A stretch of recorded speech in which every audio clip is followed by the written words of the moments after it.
Hey friends! Welcome to another video. Update muli tayo. How much the exchange rate here in Saudi Riyal to Philippine Peso as of January 9, 2024. So napakabilis ng araw mga friends. So para sa mga kababayan natin dyan na nais magpadala ng pera sa Pilipinas at nais malaman kung magkano ang ating update exchange rate, syempre mga friends, through STC pa rin po ito.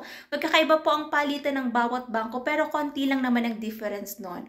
Para lang magkaroon kayo ng idea kung magkano ang ating update exchange rate ngayong araw ng Martes, January 9, 2024.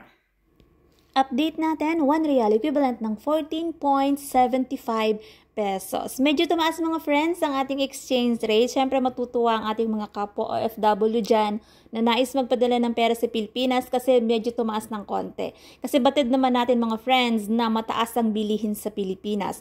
Pero alam din naman natin na kapag mataas ang exchange rate, bagsak ang peso. Pero alam din natin na hindi naman automatic na bumababa yung mga bilihin sa Pilipinas kahit na bumaba ng konti yung exchange rate. Kaya tayong mga OFW talaga mga friends ay gusto natin o tinataon talaga natin na mataas yung exchange rate kapag nagpapadala tayo ng pera sa Pilipinas. Yun yung purpose ko mga friends, kaya nag-update ako sa inyo kung magkano yung exchange rate. Kasi may mga kababayan tayo, katulad ko rin mga friends, kapag nagpapadala ako ng pera sa Pilipinas, tinitingnan ko talaga, tinataon ko kung mataas yung exchange rate. Pag medyo mababa, hindi muna ako nagpapadala. Kasi sayang, di ba mga friends?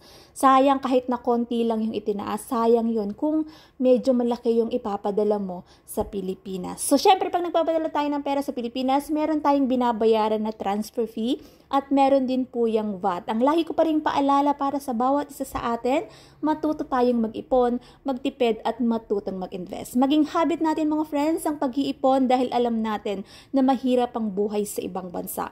Masarap sa pakiramdam na meron tayong savings para pag gusto mo nang umuwi ay hindi ka magdadalawang isip kasi alam mo sa sarili mo na meron kang ipon. At pwede mong makapag-start ka ng negosyo sa Pilipinas. So that's it for today's video mga friends. Thank you for watching and see you on my next update.